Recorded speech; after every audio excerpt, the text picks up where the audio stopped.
स्वामी नामे नमस्ते सरस्वती देवी गौरवाणी निर्विशेष शून्यवादी पाश्चात्य हरे कृष्ण श्रीमते जय पुत्र स्वामी नामे नामचर्य प्रदाय गौर कथा जय मुखम करोति वाचालं पंगुं लंघयति गिरिं यत्कृपातमहं वन्दे श्री गुरुं दीनतारिणं परमानन्दं माधवं श्री चैतन्येश्वरं हरे कृष्ण श्री गुरुदेव श्री प्रभुपाद की जय।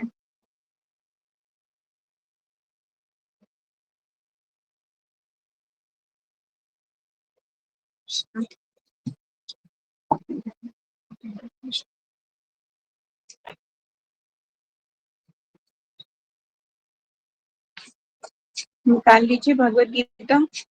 काफी दिन बाद हम भगवत गीता उठा रहे हैं ना, अब बहुत टाइम हो गया, क्योंकि एवरी सैटरडे कुछ ना कुछ होता ही था। लास्ट सैटरडे निर्जला एकादशी थी, उससे पहले डॉटर्स मीट थी, और कभी कुछ हो जाता है तो क्लास कंटिन्यू नहीं हो पाई। एनीवेज, तो हम चैप्टर नंबर 9 पर है ना, भगवत गीता चैप्टर नंबर 9। अब इसमें जो चैप्टर का नाम है परम गुह्य ज्ञान। ठीक है, यहाँ पर भगवान जो है अर्जुन को कुछ अपने बारे में बता रहे हैं। तो यहाँ पर श्री भगवान उवाचा ही चल रहा है अभी, है ना। एक मिनट चेक कर लेते हैं। हाँ, भगवान ही इसको बोल रहे हैं, क्योंकि कुछ क्वेश्चन किए थे अर्जुन ने मेरे ख्याल से, इसके आंसर में श्री भगवान उवाचा भगवान ही बोल रहे हैं। अभी शुरुआत में ही वो है, और भगवान कुछ बोल रहे हैं, परम गुह्य ज्ञान, है ना। तो भगवान ने राज विद्या के बारे में भी बताया था कि राज विद्या क्या होती है। ठीक है, फिर भगवान बताते हैं कि जो लोग मुझमें श्रद्धा नहीं रखते वो मुझ तक नहीं पहुंच पाते, तब इस भौतिक जगत में जन्म मृत्यु के मार्ग पर वापस आते रहते हैं। ठीक है, फिर बोला भगवान ने, जिस प्रकार सर्वत्र प्रवाहमान वायु प्रबल वायु सदैव आकाश में स्थित रहती है, उसी प्रकार समस्त उत्पन्न प्राणियों को मुझ में स्थित जानो। इस तरह से भगवान लास्ट में बोले, हे धनंजय, ये सारे कर्म मुझे नहीं बांध पाते, मैं उदासीन की भांति इन सारे भौतिक कर्मों से सदैव विरक्त रहता हूँ। ठीक है, फिर भगवान ने एक श्लोका बोला था, बहुत सुंदर है, मया दक्षिण प्रकृति सूर्यते चराचरम हेतु नाने न कौन्तेय जगत द्वा परिवर्तते। भगवान बोल रहे हैं, कुंती को, ये भौतिक जगह प्रकृति मेरी शक्तियों में से एक है और मेरी अध्यक्षता में कार्य करती है। भौतिक प्रकृति कौन है? भगवान की एक शक्ति है। वो क्या करती है? भगवान की अध्यक्षता में कार्य करती है, जिससे सारे चर तथा अचर प्राणी उत्पन्न होते हैं और इसके शासन में ये जगत बारंबार सृजित तथा विनष्ट होता रहता है। ठीक है, भगवान की इच्छा होगी तो सब कुछ विनष्ट हो सकता है, और भगवान की इच्छा होगी तो कहते हैं ना, राखे कृष्ण मारे कृष्ण राखे के। भगवान जिसको रक्षा करना चाहते हैं उसे कोई नहीं मार सकता, और भगवान जिसको मारना चाहते हैं उसकी कभी रक्षा नहीं हो पाएगी, वो बच ही नहीं सकता।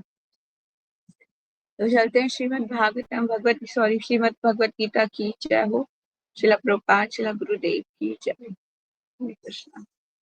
अब जानन्ति श्लोक नंबर 11, श्लोक नंबर 11 चैप्टर नंबर 9।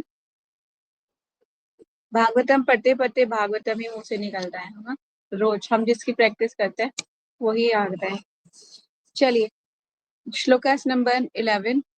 अब जानन्ति माम मूढ़ा मानुषीं तनुमाश्रितं परम भाव जानन्तो माम भूत महेश्वरम। अब जानन्ति उपहास करते हैं, माम मुझको, मूढ़ा मूर्ख व्यक्ति, मनुष्य रूप में, तनुम शरीर, आश्रितम मानते हुए, परम दिव्य भावम दिव्य स्वभाव को, अजानंत न जानते हुए, माम मेरा भूत प्रत्येक वस्तु का, महा ईश्वरम परम स्वामी। जब मैं मनुष्य रूप में अवतरित होता हूँ तो मूर्ख मेरा उपहास करते हैं, वे मुझ परमेश्वर के दिव्य स्वभाव को नहीं जानते। तात्पर्य में पढ़ते हैं प्रभुपाद जी क्या कह रहे हैं, बहुत इंपॉर्टेंट है ये। इस अध्याय में पूर्ववर्ती श्लोकों में ये स्पष्ट है, कि यद्यपि भगवान मनुष्य रूप में प्रकट होते हैं, किंतु वे सामान्य व्यक्ति नहीं होते। जो भगवान सारे विराट जगत का सृजन, पालन तथा संहार करते हों, वे मनुष्य नहीं हो सकता। तो भी वे ऐसे अनेक मूर्ख हैं जो कृष्ण को एक शक्तिशाली पुरुष के अतिरिक्त और कुछ नहीं मानते। वस्तुतः वे आदि परम पुरुष हैं। जैसा कि ब्रह्म संगीता में प्रमाण स्वरूप कहा गया है, ईश्वर परम कृष्णा, वे सब परम ईश्वर हैं। ठीक है, तो ब्रह्म संगीता का पहला श्लोक आप सबको याद ही होगा। ईश्वर परम कृष्ण सच्चिदानंद विग्रह अनादिर आदिर गोविंद सर्व कारण कारणम। ठीक है, नेक्स्ट लाइन पढ़ते हैं। ईश्वर या नियंता अनेक हैं और वे एक दूसरे से बढ़कर प्रतीत होते हैं। भौतिक जगत में सामान्य प्रबंध कार्यों का कोई ना कोई निर्देशक होता है, जिसके ऊपर एक सचिव होता है और फिर इसके ऊपर मंत्री तथा उससे भी ऊपर राष्ट्रपति होता है। इनमें से हर एक नियंत्रक होता है, किंतु एक दूसरे के द्वारा नियंत्रित होता है। रंग संगीता में कहा गया है कि कृष्ण परम नियंता है। निसंदेह भौतिक जगत तथा वैकुंठ दोनों में ही कई कई निर्देशक होते हैं, किंतु कृष्ण परम नियंता है। ईश्वर परम कृष्ण तथा उनका शरीर सच्चिदानंद स्वरूप अर्थात अभौतिक होता है। अभौतिक का मतलब होता है कि मटेरियलिस्टिक शरीर नहीं है भगवान का हमारे जैसा, है ना। हमें जो अर्जेस होती हैं, मतलब जिस चीज की हमारे अंदर मतलब कह लीजिए अर्ज का मतलब होता है इच्छाएं उत्पन्न होती हैं, उस टाइप की इच्छाएं भगवान में उत्पन्न नहीं होती, क्योंकि भगवान तो भगवान है ना, जीवात्मा कभी भी उनकी बराबरी नहीं कर सकती। ठीक है, आगे चलते हैं। पिछले श्लोकों में जिन अद्भुत कार्यकलापों का वर्णन हुआ है, वे भौतिक शरीर द्वारा संपन्न नहीं हो सकते। कृष्ण का शरीर सच्चिदानंद स्वरूप है। यद्यपि वे सामान्य व्यक्ति नहीं हैं, किंतु मूर्ख लोग उनका उपवास करते हैं और उन्हें मनुष्य मानते हैं। उनका शरीर यहाँ मनुष्य कहा गया है, क्योंकि वे कुरुक्षेत्र के युद्ध में एक राजनीतिक और अर्जुन के मित्र की भांति सामान्य व्यक्ति बनकर कर्म करते हैं। वे अनेक प्रकार से सामान्य पुरुष की भांति कर्म करते हैं, किंतु उनका शरीर सच्चिदानंद विग्रह स्वरूप है। इसकी पुष्टि वैदिक साहित्य में भी हुई है। सच्चिदानंद रूपाय कृष्णाय, मैं भगवान कृष्ण को नमस्कार करता हूँ जो सच्चिदानंद रूप है। गोपाल तापनी उपनिषद में बोला गया ये। वेदों में ऐसे एक अनेक वर्णन भी है। तामेक गोविंदम, आप इंद्रियों तथा गायों के आनंद स्वरूप गोविंद है। सच्चिदानंद विग्रहम, तथा आपका रूप सच्चिदानंद स्वरूप है। गोपाल तापनी उपनिषद। भगवान कृष्ण के सच्चिदानंद स्वरूप होने पर भी ऐसे अनेक तथाकथित विद्वान तथा भगवत गीता के टीकाकार हैं जो कृष्ण को सामान्य पुरुष कहकर उनका उपवास करते हैं। भले ही वे अपने पूर्व पुण्यों के कारण विद्वान असाधारण व्यक्ति के रूप में पैदा हुआ हो, किंतु कृष्ण के बारे में ऐसी धारणा उनकी अल्पज्ञता के कारण होती है, इसीलिए वह मूढ़ कहलाता है। ठीक है, मूर्ख लोग भगवान को सामान्य व्यक्ति समझते हैं। ठीक है, क्योंकि वे मूर्ख पुरुष ही कृष्ण को सामान्य पुरुष मानते हैं। ऐसे मूर्ख कृष्ण को सामान्य व्यक्ति इसलिए मानते हैं क्योंकि वे कृष्ण के गुह्यम कार्यों तथा उनकी विभिन्न शक्तियों से अपरिचित होते हैं। वे ये नहीं जानते कि कृष्ण का शरीर पूर्व ज्ञान तथा आनंद का प्रतीक है। वे प्रत्येक वस्तु के स्वामी हैं और किसी को भी मुक्ति प्रदान करने वाले हैं। चूंकि वे कृष्ण के इतने सारे दिव्य गुणों को नहीं जानते, इसलिए उनका उपहास करते हैं। ये मूढ़ ये भी नहीं जानते कि इस जगत में भगवान का अवतरण उनकी अंतरंगा शक्ति का प्राकट्य है। वे भौतिक शक्ति माया के स्वामी हैं, जैसा कि अनेक स्थलों पर कहा जा चुका है। मम माया दुरतया। ठीक है, भगवान का दावा है कि यद्यपि भौतिक शक्ति, ये प्रपोज तात्पर्य बहुत बड़ा है। यद्यपि भौतिक शक्ति अत्यंत प्रबल है, किंतु वे उनके वश में रहती है, और जो भी उनकी शरण ग्रहण कर लेता है वह इस माया के वश से बाहर निकल आता है। ठीक है, ये इतना आसान नहीं है माया के वश से बाहर निकल आना, पर लेकिन आप निरंतर अगर भगवान का नाम लेते रहेंगे तो क्या होगा, नाम लेते लेते लेते लेते फिर माया का कहीं पे मतलब आपकी लाइफ में इंटरफेरेंस कम होने लगेगा धीरे धीरे धीरे धीरे। क्योंकि कहते हैं ना, जैसे मैंने एक स्लोगन पहले भी आपको सुनाया था, कृष्ण सूर्य सम माया है अंधकार, तहाँ कृष्ण वहां नहीं माया अधिकार, वहां पे माया का अधिकार होगा ही नहीं। ठीक है, तो इट्स वेरी इंपॉर्टेंट कि जहाँ कृष्ण है वहां माया हो ही नहीं सकती। यदि कृष्ण का शरणागत जीव माया के प्रभाव से बाहर निकल सकता है, तो भला परमेश्वर जो संपूर्ण विराट जगत का सृजन, पालन तथा संहार करता है, हम लोगों जैसा शरीर कैसे धारण कर सकता है। अतः कृष्ण विषय ऐसी धारणा मूर्खतापूर्ण है। फिर भी मूर्ख व्यक्ति ये नहीं समझ सकते कि सामान्य व्यक्ति के रूप में प्रकट होने वाले भगवान कृष्ण समस्त परमाणु तथा इस विराट ब्रह्मांड के नियंता किस तरह हो सकते हैं। बाह्यतम तथा सूक्ष्मतम तो उनकी विचार शक्ति से परे होते हैं। अतः वे ये सोच भी नहीं सकते कि मनुष्य जैसा रूप कैसे एक साथ विशाल को तथा अणु को वश में कर सकता है। यद्यपि कृष्ण असीम तथा ससीम को नियंत्रण असीम तथा ससीम को नियंत्रण करते हैं, किंतु वे इस जगत से विलग रहते हैं। उनके योगेश्वरम तथा अचिंत्य दिव्य शक्ति के विषय में कहा गया है कि वे एक साथ ससीम तथा असीम को वश में रख सकते हैं, तो भी वे उनसे पृथक रहते हैं। यद्यपि मूर्ख लोग तथा ये भी नहीं सोच पाते कि मनुष्य रूप में उत्पन्न होकर कृष्ण किस तरह असीम तथा ससीम को वश में कर सकते हैं, किंतु जो शुद्ध भक्त हैं वे इसे स्वीकार करते हैं, क्योंकि उन्हें पता है कि कृष्ण भगवान है। अतः वे पूर्णतः उनकी शरण में जाते हैं और कृष्ण भावनामृत में रहकर कृष्ण की भक्ति में अपने को रत रखते हैं। सगुणवादी तथा निर्गुणवादियों में भगवान के मनुष्य रूप में प्रकट होने को लेकर काफी मतभेद है, किंतु यदि हम भगवत गीता तथा श्रीमद् भागवतम जैसे प्रामाणिक ग्रंथों का अनुशीलन कृष्ण तत्व समझने के लिए करें, तो हम समझ सकते हैं कि कृष्ण श्री भगवान है।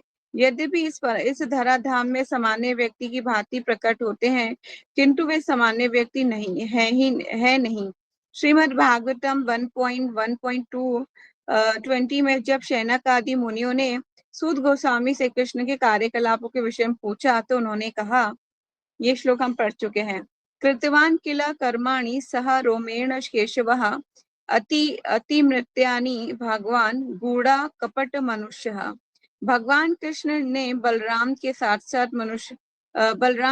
साथ मनुष्य की भांति क्रीड़ा की और इस तरह प्रचंड रूप से उन्होंने अनेक अति मानवीय कार्य किए।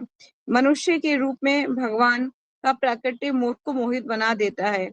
कोई भी मनुष्य इन अलौकिक कार्यों को संपन्न नहीं कर सकता, जिन्हें उन्होंने इस धरा पर करके दिखला दिया था। जब कृष्ण अपने पिता तथा माता वासुदेव तथा देवकी के समक्ष प्रकट हुए, तो वे 4 भुजाओं से युक्त थे, किंतु माता पिता की प्रार्थना पर उन्होंने एक सामान्य शिशु का रूप धारण कर लिया। प्रभु प्रकट शिशु भागवत 10.3.46 वे एक सामान्य शिशु, एक सामान्य मानव बन गए। यहाँ पर भी ये इंगित होता है कि सामान्य व्यक्ति के रूप में प्रकट होना उनके दिव्य शरीर का एक गुण है। भगवत गीता के 11वें अध्याय में भी कहा गया है कि अर्जुन ने कृष्ण से अपना चतुर्भुज रूप दिखलाने के लिए प्रार्थना की, तनेव रूपेण चतुर्भुजेन।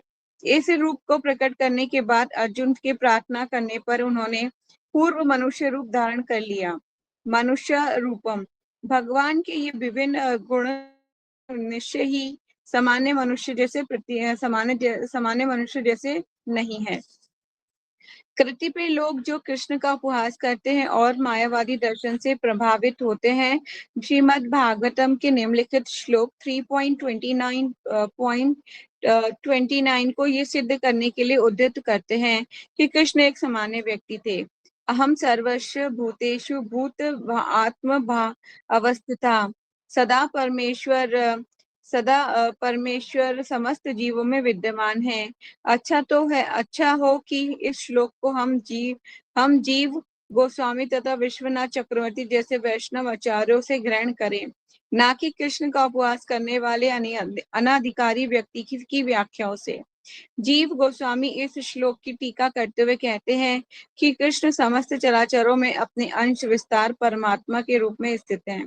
अतः कोई भी नवदीक्षित भक्त जो मंदिर में भगवान की अर्चा मूर्ति पर ध्यान अर्चा मूर्ति पर ही ध्यान देता है, वे अन्य जीवों का सम्मान नहीं करता।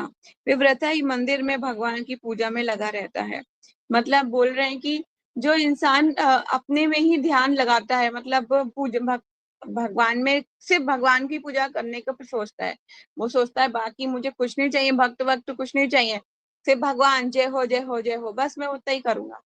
ठीक है, लेकिन वो उसको सही ज्ञान मिलेगा ही नहीं, क्योंकि भक्तों का जब तक संग नहीं होगा वो सीखेगा नहीं ना, वो अपनी अलग ही फिलॉसफी बनाना शुरू कर देगा। तो वही कि ये तो बात बार बार आपको वहां पे भागवतम में भी मिलेगा। कोई भी नवदीक्षित भक्त जो मंदिर में भगवान की अर्चा मूर्ति पर ही ध्यान देता है, अन्य जीवों का सम्मान नहीं करता, वे व्रता ही मंदिर में भगवान की पूजा में लगा रहता है। भगवत भक्तों में 3 प्रकार के भक्त होते हैं। ध्यान से सुनिएगा कौन से 3 प्रकार के भक्त हैं। जिनमें से नवदीक्षित सबसे निम्न श्रेणी के हैं।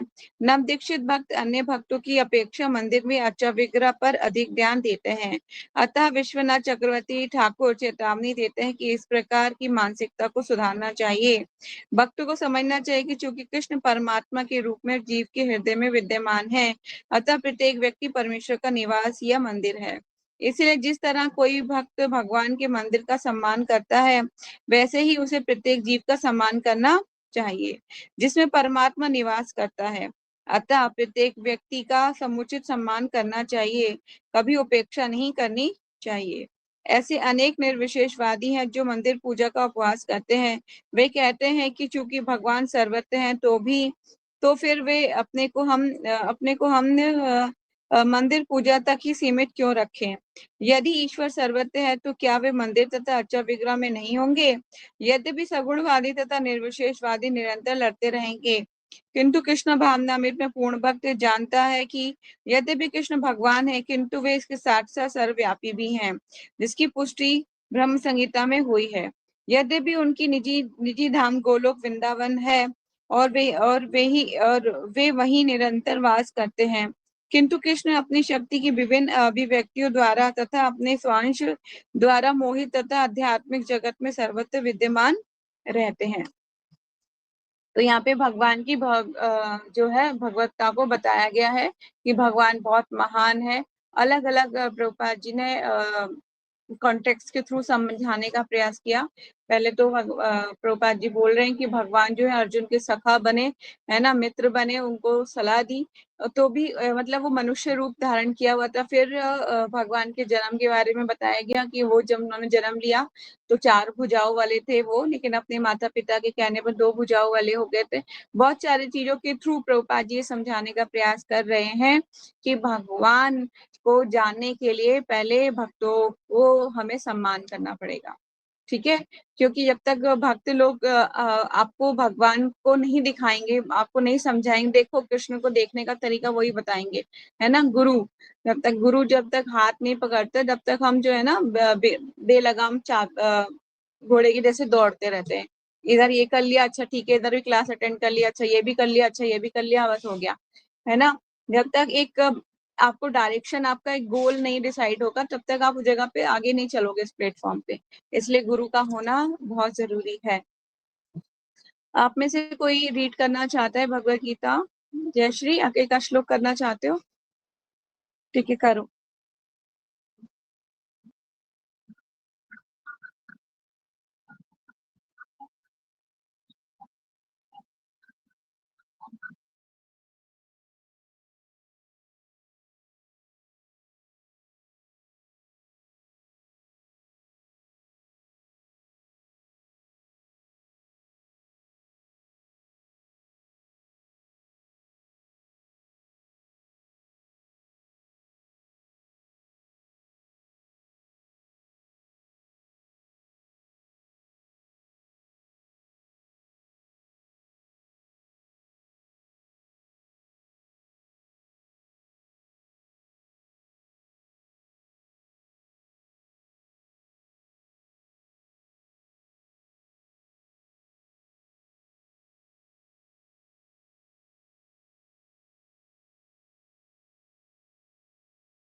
हरे कृष्णा। Thank you Jayashree. यहाँ पर भगवान बोल रहे हैं, जो लोग इस प्रकार मोहग्रस्त होते हैं वे असुरी तथा नास्तिक विचारों के प्रति आकृष्ट रहते हैं। इस मोहग्रस्त अवस्था में उनकी मुक्ति आशा, उनके सकाम कर्म, ज्ञान तथा अनुशीलन सभी निष्फल हो जाते हैं। ठीक है, तो प्रभुपाद जी तात्पर्य में समझा रहे हैं कि जो लोग भगवान को साधारण समझते हैं ना, वो गहनतम अंधकार में डाल दिए जाएंगे, है ना, अलग अलग योनियों में भटकेंगे। ठीक है, तो हमें करना क्या है, हमें सिर्फ एक ही काम करना है, यही जान, हरे कृष्णा कृष्णा कृष्णा हरे हरे, हरे राम राम राम हरे हरे। भगवान के पवित्र नाम का जप कीजिए बिना अपराध के। ठीक है, यही एकमात्र रास्ता है भगवान तक पहुंचने का। नेक्स्ट श्लोक, जयश्री आप पढ़ चुके हो, ईशा आप पढ़ोगे क्या? हरे कृष्णा। नहीं माता जी, नहीं पढ़ सकती, सॉरी। ओके, कोई बात नहीं। नेक्स्ट श्लोकस में पढ़ती हूँ, श्लोकस नंबर 13। महात्मानस्तु मा पार्थं देवी प्रकृतिमाश्रिता भजन्त्य अन्यमानसो कृत्वा भूतादि अवयम्। महाआत्मना महापुरुष तू, लेकिन माम मुझको पार्थ हे प्रथापुत्र देवी प्रकृति के आश्रिता शरणागत भजंती सेवा करते हैं। अन्य मानसः अविचल मन से कृत्वा जानकर भूत सृष्टि का आदिम उद्गम अवयम अविनाशी। भगवान बोले, हे पार्थ, मोह मुक्त महात्मा जन देवी प्रकृति के संरक्षण में रहते हैं और वे पूर्णता भक्ति में निमग्न रहते हैं, क्योंकि वे मुझे आदि तथा अविनाशी भगवान के रूप में जानते हैं। ठीक है, तो महात्मा जनों के बारे में भगवान बता रहे हैं कि महात्मा जन कौन होते हैं, जो मुझे जानते हैं। ठीक है, पहले भगवान ने बोला था क्या, कुछ मूर्खवादियों के बारे में बात कर रहे थे भगवान। तात्पर्य, इस श्लोक में महात्मा का वर्णन हुआ है, महात्मा कौन होता है। ठीक है, हम हर बार कभी कभी हम देखा होगा ना, हम बहुत लगाते हैं, तू तो बड़ी महान है, बड़ी महात्मा है ना, इस टाइप से हम कभी कभी कोट करते हैं ना किसी को। तो महात्मा का असली वर्ड का मतलब समझ लीजिए। इस श्लोक में महात्मा का वर्णन हुआ है। महात्मा का सबसे पहला लक्षण ये है कि वे देवी प्रकृति में स्थित रहता है। देवी प्रकृति का मतलब होता है कि वो भगवान की जो शक्ति है उसको जानता रहता है। ठीक है, देवी प्रकृति में स्थित रहता है, भौतिक प्रकृति के अधीन नहीं होता। ये होता कैसे है, इसकी व्याख्या 7वें अध्याय में की गई है। जो भगवान श्री कृष्ण के शरणागत ग्रहण करता है और वह तुरंत ही भौतिक प्रकृति के वश से मुक्त हो जाता है। यही वे पात्रता है। जो ही कोई भगवान का शरणागत हो जाता है, वे भौतिक प्रकृति के वश से मुक्त हो जाता है। यही मूलभूत सूत्र है। तटस्थ शक्ति होने के कारण जो भौतिक प्रकृति के वश से मुक्त होता है, तो ही वह आध्यात्मिक प्रकृति के निर्देशन में चला जाता है। कैसे होता है ये तटस्थ शक्ति, ये जो लाइन है बहुत इंपॉर्टेंट है। यही मूलभूत सूत्र है, यहाँ से आपको हाईलाइट कर सकते हो। यही मूलभूत सूत्र है, तटस्थ शक्ति होने के कारण जीव जो ही भौतिक प्रकृति के वश से मुक्त होता है। भौतिक प्रकृति के वश से मुक्त कब होते हैं, जब हम ध्यान पूर्वक भगवान के नाम का जप कर रहे होते हैं बैठ के। ठीक है, तो मुक्त होता है, तो ही क्या होता है, त्यो ही वे आध्यात्मिक शक्ति के निर्देशन में चला जाता है। आध्यात्मिक प्रकृति का निर्देशन ही देवी प्रकृति कहलाता है। ठीक है, जो ऊपर हमने लाइन पढ़ी थी देवी प्रकृति, उसका मतलब होता है कि हम भगवान की इंटरनल पोटेंसी में कार्य करते हैं, मतलब अंतरंगा शक्ति में। वो कब करते हैं, जब हम पवित्र नाम का जप करते हैं, डिवोशनल एक्टिविटीज करते हैं। ठीक है, तो आप इसको हाईलाइट कर सकते हो, मार्क कर सकते हो कि देवी प्रकृति का मतलब क्या होता है। ठीक है, इस प्रकार से जब कोई भगवान के शरणागत होता है, तो उसे महात्मा पद की प्राप्ति होती है। ठीक है, जब कोई इस प्रकार जो है शरणागत हो जाएगा, तो उसे महात्मा पद की प्राप्ति होगी। महात्मा अपने ध्यान को कृष्ण के अतिरिक्त अन्य किसी की ओर नहीं ले जाता, क्योंकि वे भली भांति जानता है कि कृष्ण ही आदि परम पुरुष समस्त कारणों के कारण है। इसमें तनिक भी संदेह नहीं है। ऐसा महात्मा अन्य महात्माओं या शुद्ध भक्तों की संगति से प्रगति करता है। शुद्ध भक्त तो कृष्ण के अन्य स्वरूपों तथा यथा चतुर्भुज महाविष्णु रूप से भी आकृष्ट नहीं होते। वे ना तो कृष्ण के अन्य किसी रूप से आकृष्ट होते हैं, ना ही वे देवताओं या मनुष्य के किसी रूप की परवाह करते हैं। वे कृष्ण भावनामृत में केवल कृष्ण का ध्यान करते हैं। वे कृष्ण में निरंतर भगवान की अविचल सेवा में लगे रहते हैं। ठीक है, जो भगवान का भक्त है वो भगवान के उसका एक ही रूप भगवान को भाएगा। ये नहीं कि वो देवी देवताओं से भी वो हो जाए, इन्फ्लुएंस हो जाए, या फिर वो ब्रह्मा जी से इन्फ्लुएंस हो गया, या वो शिव जी से इन्फ्लुएंस हो गया। नहीं, वो ये जब ये जान गया कि Krishna is supreme personality of God है, तो वो कहीं पे भी अपना को उसको मतलब नीचे नहीं गिरेगा, क्योंकि उसने हायर टेस्ट ले लिया तो अब लोअर टेस्ट की तरफ वो कभी नहीं जाएगा। ठीक है, तो इट्स वेरी इंपॉर्टेंट कि हमें एकमात्र भगवान के ही शरणागत रहना चाहिए। जयश्री पढ़ोगे, सतत कीर्तयन्तो माम।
ठीक है, तो यहाँ पे महात्मा के बारे में और डिटेल में बताया गया है, क्योंकि भगवान का अनन्य भक्त बन जाता है वो, है ना, तो निरंतर भगवान का ही चिंतन करता है।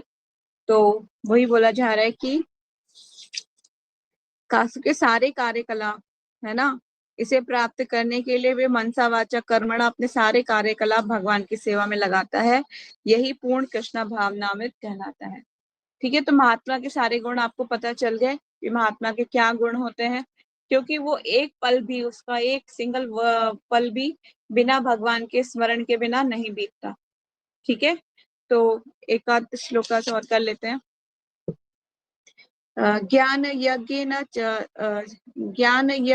च अपि अन्य यजन्तो मामुपासते एकतत्वेन प्रत्यवेन बहुधा विश्वतोमुखम्।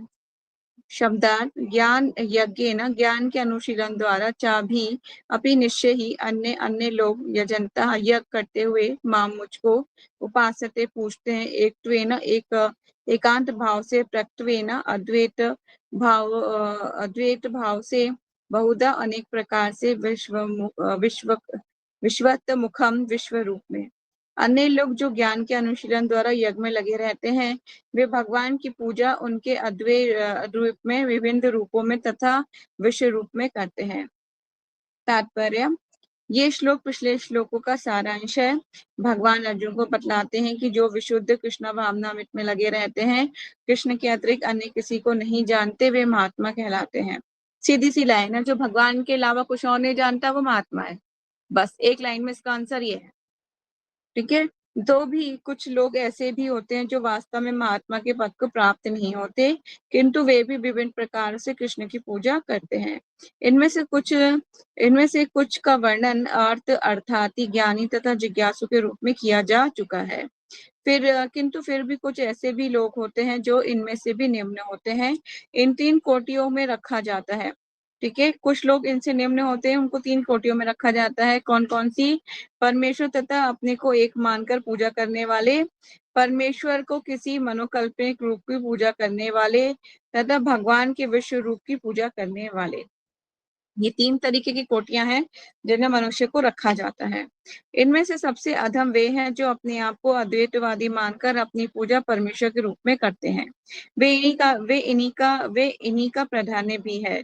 ऐसे लोग अपने को परमेश्वर मानते हैं और इस मानसिकता के कारण वे अपनी पूजा आप करते हैं। ये भी एक प्रकार की ईश्वर पूजा है, क्योंकि वे समझते हैं कि वे भौतिक पदार्थ न होकर आत्मा है। कम से कम ऐसा भाव तो प्रधान रहता है। सामान्यतः निर्विशेषवादी इस प्रकार परमेश्वर को पूछते हैं। दूसरी कोटि के वे लोग हैं जो देवताओं के उपासक हैं, जो अपनी कल्पना से किसी भी स्वरूप को परमेश्वर के रूप मान लेते हैं। द्वितीय कोटि के वे लोग आते हैं जो इस ब्रह्मांड के परे कुछ भी नहीं सोच पाते। वे ब्रह्मांड को ही परम जीव या सत्ता मानकर उसकी उपासना करते हैं। ये ब्रह्मांड भी भगवान का एक स्वरूप है। ठीक है, मतलब ये 3 कोटियों में लोगों को रखा गया है, जो भगवान की पूजा अलग अलग तरीके से करते हैं। ठीक है, तो आज हम इतना ही पढ़ेंगे। कोई क्वेश्चन है, कोई डाउट है तो पूछ सकते हैं। अभी 4 मिनट है हमारे पास, क्योंकि मेरी थोड़ी तबीयत आज ढीली है तो मैं ज्यादा नहीं बोल पा रही हूँ।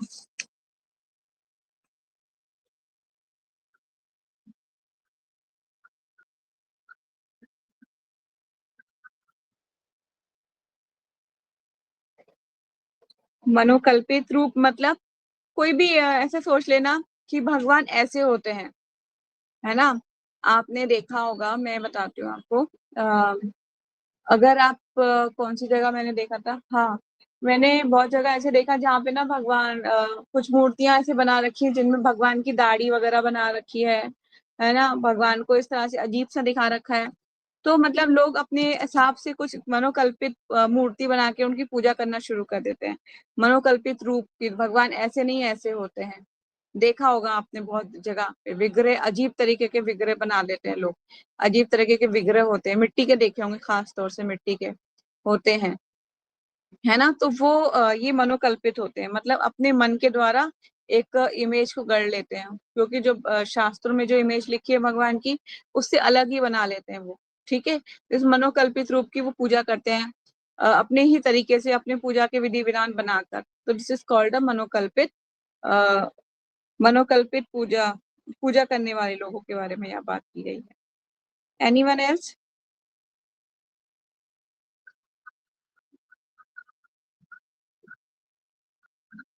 नहीं, एक्सेप्टेबल नहीं है, पर ये कहा गया है किसी ना किसी कारणवश पूजा तो कर रहे हैं, मतलब ईश्वर एग्जिस्ट करते हैं ये तो मान रहे हैं, तभी उनको भगवान कह रहे हैं कि धीरे धीरे हो सकता है वो उनकी स्वीकृतियां इकट्ठी होंगे, धीरे धीरे वो मेरे स्वरूप को आ जाएंगे। क्योंकि हम भी पहले कहाँ भक्त थे, आप देख लीजिए ना, क्या हम कोई जन्म लेते जन्म से ही भक्त बन गए क्या? या फिर हमें किसी ने कोई दवाई घोल के एक दवाई लिया, उसमें डाला कृष्ण कॉन्शियसनेस की कोई मेडिसिन और घोल के हमें पिला दी और हम भक्त बन गए, ऐसा हुआ क्या? नहीं। ये सारा से भक्तों के आशीर्वाद और उनके एसोसिएशन से हम पर अस्वीकृत जो है हमारी स्वीकृतियां जो है सब इकट्ठी होती गई। जब स्वीकृतियां इकट्ठी हो गई तब भगवान का नाम जुबान से निकला और फिर हम जो है पूजा के विधि विधान और जो है प्रोसेस को सीख सके। 4 रेगुलेटिव प्रिंसिपल्स को पहले फॉलो करना सिखाया गया। ये आपको बोला गया कि कुछ राउंड्स माला कीजिए, फिर आपको धीरे धीरे बोला गया बढ़ाइए, अपने राउंड्स को बढ़ाइए, है ना। तो धीरे धीरे धीरे धीरे धीरे धीरे प्योरिफिकेशन जैसे जैसे हुआ वैसे वैसे आप आगे बढ़ते गए। अब देखिए ना, ग्रुप में बहुत सारे लोग हैं, पर कितने लोग आगे निकल पाएंगे? मुझे नहीं लगता, उनको बहुत टाइम लगने वाला है। क्यों? क्योंकि वो टेकन ऑफ ग्रांटेड लेते हैं, इसको सोचते हैं कि हो जाएगा। ये तो मतलब बाय बाय प्रोडक्ट है भक्ति का, ये तो आ ही जाता है, ऐसा नहीं होता है। ये तो बहुत ही कृपा होती है किसी पर जीवात्मा, भगवान की कृपा है तो वो जाके ही कहते हैं ना, भगवान बोलते हैं ना, हाँ, कोई लाखों में से कोई हजारों, कोई लाखों में से कोई हजार ही होते हैं जो भगवान को जान सकते हैं, उनमें से भी कोई एक बिरला होता है जो भगवान को वास्तव में जानता है। तो है ना, बहुत रेयर ही इसके मतलब प्रेजेंटेज बहुत कम है, भक्तों बनने की प्रेजेंटेज बहुत कम है। ठीक है, आप देखिए ना, बहुत से लोग कृष्णा कॉन्शियसनेस में कितने लोग आते हैं, बहुत लोग आते हैं, पर इनिशिएटेड कितने होते हैं? बहुत कम इनिशिएटेड होते हैं। क्योंकि बाउंडेशन कोई नहीं चाहता कि हम जो है बंध जाएं, है ना। वो फ्री रहना चाहते हैं। हम भक्ति करेंगे, हाँ ठीक है, कृष्णा हमारे हृदय में है, तुम्हारे हृदय में कृष्णा है, हमारे हृदय में कृष्णा है, मैं पूजा के विधि विधानों का पालन कर लूंगा। पर बंधना ये कि अच्छा इसके बिना काम ही नहीं होगा, 16 राउंड्स के बिना, ये तो मैं नहीं कर सकता, this is not my cup of T, है ना, ऐसे लोग बोलते हैं, यही वर्डिंग होती है उनकी। तो इस तरह से वो लोग आगे नहीं बढ़ पाते। और कुछ? No question? ओके। तो मुझे लगता है हम भगवत गीता में बहुत पीछे हो गए हैं, तो आप लोगों को मैं एक अपॉर्चुनिटी देती हूँ। यू कैन डिसाइड कि भगवत गीता और हम कब और पढ़ सकते हैं, क्योंकि भगवत गीता हमारी अभी बहुत पीछे है। हम चैप्टर नंबर 9 पे हमें बहुत कंप्लीट कर लेना चाहिए था, मतलब एक तरीके से छूट सी रही है, पर मैं इसको नहीं छोड़ना चाहती हूँ, मैं कंप्लीट करना चाहती हूँ भगवत गीता। ठीक है, तो आपका आप ही, क्योंकि आप लोग ही रेगुलर हो और कोई रेगुलर है ही नहीं, तो यू बोथ आर डिसाइडेड कि भगवत गीता और हम कब और अच्छे से रीड कर सकते हैं। तो हमारे पास वीक्स में 6 डेज तो होते ही होते हैं पढ़ने के लिए।